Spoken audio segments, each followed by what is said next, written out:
이제 엘리바스가 이제 로요백에 건면한 것이 사장에 이어서 나오는데 욥을 무조건 비난한 것이라기보다도 이제 인생 사는 데 있어서 일반적인 그 진리에 근거를 두고 하는 말입니다. 그래서 여전히 그 말씀을 받기에는 중요한 말이기 때문에 성경에 기록된 걸로 보입니다. 그래서 고난을 당한 욥에게 이제 너는 부르짖어라. 거룩한 자 내가 응답할 자가 있겠느냐? 거룩한 자 중에 내가 누구에게로 향하겠느냐? 그러니까 이 어떤 일이 잘못되면은 다 어떤 원인이 있다. 그렇기 때문에 네가 정말 알지 못하는 죄가 있으니까 그게 뭔가 생각해봐라. 그렇지 않으면 기도해도 하나님이 응답하시겠냐. 그리고 그런 일을 당했다고 분노하지 말고 나는 하나님 앞에 열심히 했는데 나는 왜 저 사람은 열심히 또 없었는데 저 사람은 괜찮고 나는 왜 이래요. 이렇게 시기도 하지 마라. 그랬습니다. 이 미련한 자, 미련한 자는 이제 어리석은 자, 또 하나님에 대해서 깨닫지 못한 자 이런 사람들입니다. 그런 사람들은 복받는 사람들이 없다 그랬습니다. 복받는 사람이 없다. 그리고 6절에 가면은 재난은 티끌에서 일어나는 것이 아니며 고생은 흙에서 나는 것이 아니니라. 사람은 고생을 위하여 났으니 불꽃이 위로 날아가는 것. 인생 자체가 이런 재난이 개개인에게 그치지 않고 일어나는 거니까 어쨌든 너무 낙담하지 말라. 그래서 나라면은 하나님을 찾겠고 내 일을 하나님께 의탁하겠다 그랬습니다.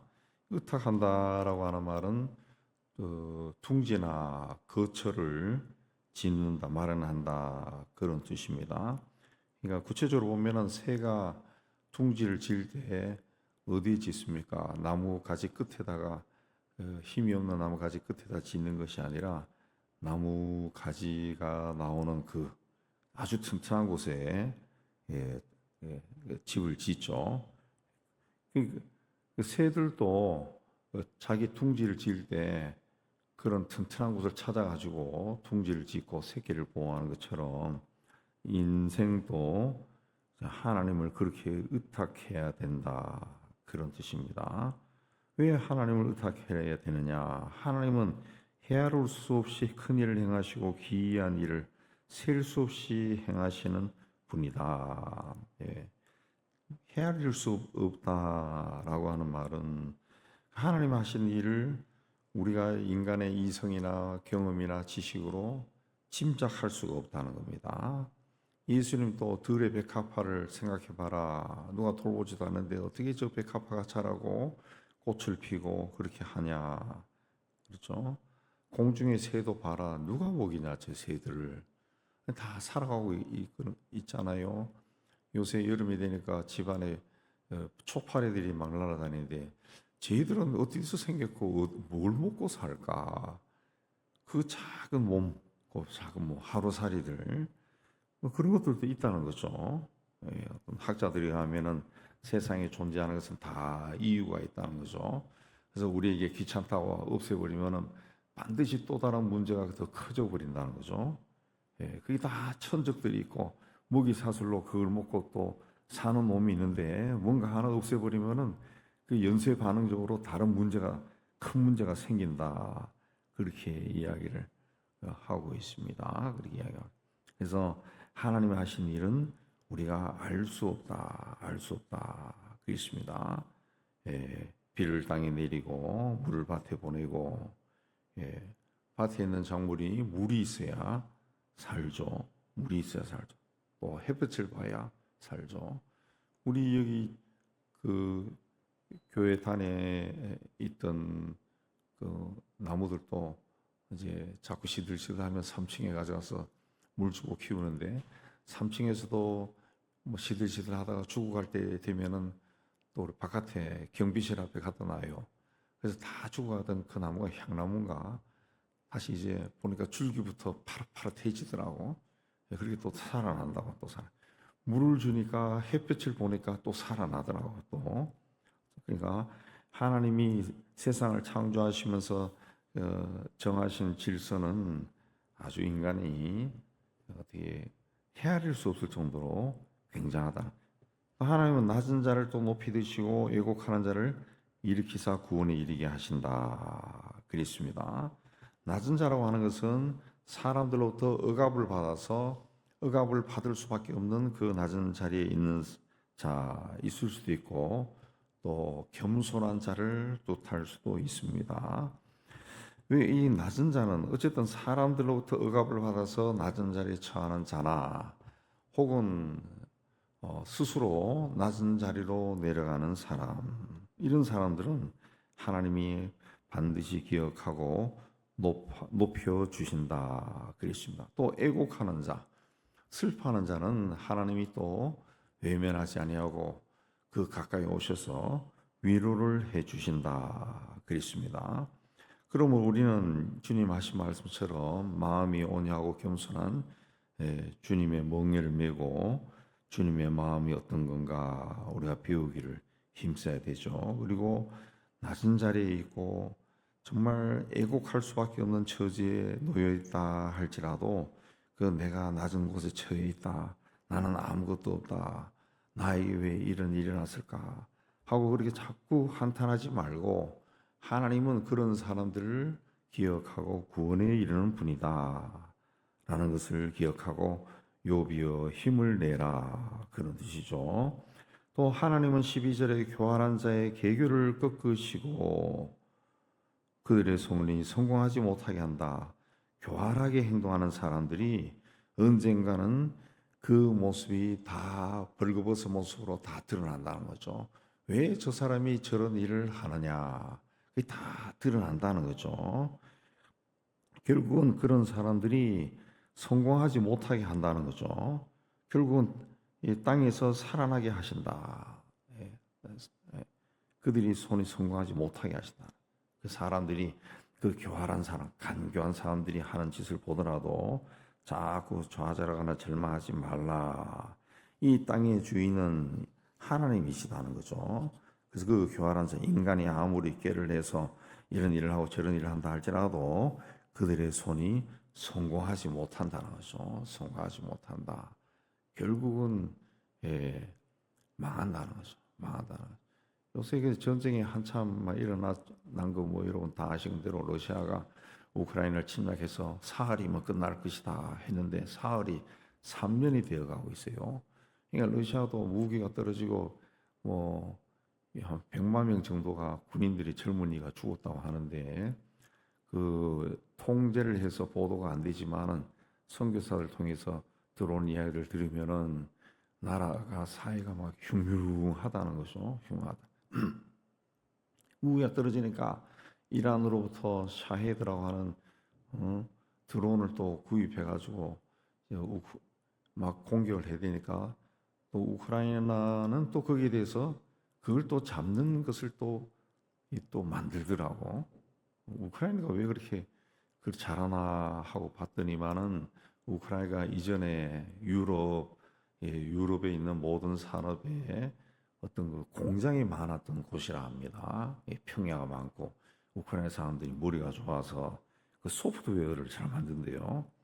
그래서 그런 지금은 세계에서 드론 다루는 기술이 우크라이나가 세계 최고라고 하더라고요. 세계 최고. 네.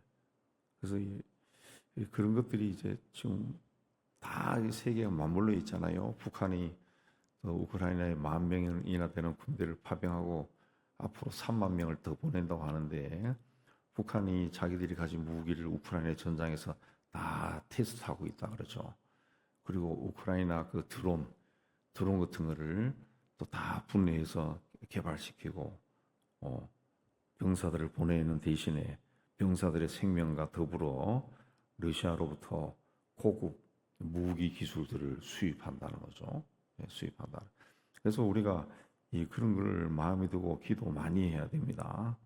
북한이 저 러시아의 젊은 애들 보내가지고 그냥 죽음으로 몰아넣는 그런 일을 하지 못하도록, 한 2,3천 명이 벌써 2,3천 명인가 5천 명인가 북한 군인들이 죽었다 그러죠. 그런 일이 더 이상 일어나지 않도록 우리가 기도를 많이 해요. 예.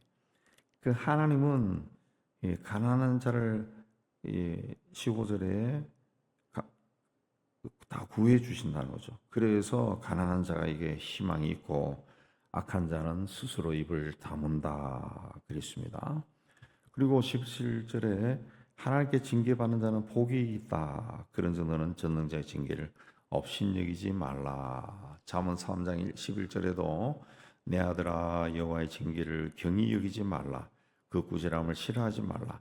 하나님은 그 사랑하는 자를 징계하시기를 마치 아버지가 기뻐하는 아들을 징계함 같이 하시느니라. 그러니까 징계가 왔다. 내가 뭘 잘못한 것도 있지만 잘못한 것이 없는데도 어려움이 생겼다. 그걸 자꾸 속상해하고 그렇게 하지 말라. 그럴 때가 자기를 한번 깊이 돌아봐라. 지금 하나님이 나의 모난 부분을 다듬고 나를 하나님 앞에 더 온전하게 세우기 위해서 그렇게 하신다. 그렇습니다. 하나님에게 가장 중요한 것은 세상에 태어나 살아가고 있는 나입니다. 나. 내 아내나 내 남편이나 내 자식도 중요하지만 하나님에게는 1대1 그 한 사람이 중요한 거죠. 한 사람. 그래서 그 나를 위해서 지금 모든 내 주변에 있는 사람을 통해서 나를 다듬어가는 거예요. 그 사람들을 의식하게 만들고 때로는 의식하지 않게 하고 그렇게 해서 자꾸 자기를 다듬어가는 거죠. 다듬어가는 겁니다. 그래서 다윗도 여호와여 나를 살피시고 시험하사 내 뜻과 내 마음을 단련하소서 그렇게 기도했습니다. 그 히브리서에도 그 징계를 받을 당시에는 즐거워 보이지 않고 슬퍼 보이지만은 후에 이로 말미암아 연단한 자에게는 의의 평강한 열매가 맺힌다 그랬습니다. 그래서 고난을 겪어본 사람이 고난을 이해하는 거죠. 고난을 이해. 평탄하게 사는 것도 물론 중요하지만은 한 공동체의 리더가 되려고 하는 사람, 한 공동체를 끌고 가는 사람들은 그 고난을 경험한 사람이죠. 고난을 경험한 사람. 옛날에는 그 전쟁을 할 때 항상 왕들이 또 제일 앞에서 돌격을 했다고요. 왕들이. 그래서 왕들이 우리 성경에도 나오지만 왕들이 집권 기간이 그렇게 길지 않아요. 짧아요. 왜 그러면 전쟁에서 항상 앞서기 때문에 그리고 적들도 왕을 죽이면 이겼다 그 생각이기 때문에 왕만 집중적으로 공격하죠. 그게 성경에 나오죠. 아합과 여호사밧이 나가서 서로 왕복을 바꿔 입었다가 여호사밧이 죽을 뻔했던 그런 기억도 나오죠. 그런 기억. 그 왕이라는 것이 그런 거예요. 그렇기 때문에 그런 전쟁을 통해서 단련된 왕이 백성들을 잘 다스리고 나라를 부강하게 만들고 그리고 백성들의 삶을 이해하고 그러죠. 대표적인 사람이 이제 다윗이죠. 다윗이죠. 자기가 사람들도 미움도 받아보고 배신도 당해보고 쫓겨나기도 하고 아들로부터도 반역도 당해보고 여러 가지 일을 겪으니까 인생에 대한 이해가 깊어지고 하나님이 어떤 분인가 깨닫고 그래서 하나님 앞에 늘 낮은 자리로 살고 그래서 시편에 나오는 대부분의 기도를 그가 기록했다라는 것을 우리가 알 수 있습니다. 알 수 있습니다. 그러므로 하나님이 혹 내가 지금 어려운 일을 겪고 있다라고 하는 것은 이건 하나님의 복이구나. 복이구나. 우리가 깨달아야 되죠. 그래서 18절 이하에 그걸 이해합니다. 하나님은 아프게 하시다가 싸매시고 상하게 하시다가 손으로 고치시고 6가지 환란에서 너를 구원하고 7가지 환란이라도 그 재앙이 너에게는 미치지 않게 하고 하나님이 욥을 사탄이 시험하려고 할 때 그 생명에는 손을 대지 말라 그랬죠. 그거는 장차 내가 욥에게 욥을 단련시켜서 은혜를 줄 거다라는 하나님의 어떤 마음이 거기에 담겨 있는 거죠. 담겨 있는 겁니다. 그래서 그 18절 이하에 계속 그 이야기를 합니다. 기근 때 죽음에서 전쟁 때에는 칼의 위협에서 너를 구원할 것이다. 너는 그리고 25절 24절 이하에는 장막이 평안하고 내 자손이 많아지고 네가 장수하다가 무덤에 들어갈 것이다. 볼지어다 우리가 연구한 바가 이와 같으니 너는 들어보라. 그러면 내가 알리라. 라고 엘리바스가 욥을 권면한 겁니다. 그러니까 이 고난이 왔는데 왜 이것이 왔는가? 처음에는 의심이 들고 참 괴롭고 그러지만은 하나님을 찾아라. 그럼 하나님이 너에게 왜 이런 일이 왔는지 말씀할 거다. 하나님은 절대로 우리를 버리는 분이 아니다. 우리를 구원하신 분이고, 그리고 결국은 하나님이 우리를 복되게 하시고 장수하다가 무덤에 들어가게 할 거다. 우리가 연구한 바가 이와다. 살면서 우리가 쭉 보니까 다 이렇더라. 다 이렇더라. 그러니까 우리가 하나님을 바라보고 하나님 안에서 이 모든 고난을 받아들이고 이겨나가자라고 이제 엘리바스가 우리가 연구했다. 살아보니까 이렇더라라고 이제 권면한 겁니다. 그러면 거기에 대해서 이제 6장에서 이제 욥이 대답하는 것이 계속 이어집니다. 말씀드렸지만은 욥기를 읽을 때는 잘 이해가 이 욥기가 이 시편 시로 된 거예요. 그래서 이제 영어 성경만 해도 시로 쭉 운율로 맞춰가지고 이제 기록을 해놨어요. 그래서 이거를 이제 세번역 성경도 아마 그렇게 해놓은 것 같아요. 세번역 성경이나 쉬운 성경으로 욥기를 다시 한번 잘 읽어보면은 굉장히 이해가 쉽고 욥기가 어려운 책이 아니라 굉장히 우리에게 주는 교훈이 많다라는 것을 깨달을 겁니다. 욥기를 통해서 하나님과 나와의 관계가 지금 어떠한가 많이 살펴보시고 하나님의 은혜 가운데 항상 하나님과 친밀해지는 여러분 되시기를 주님의 이름으로 축복합니다.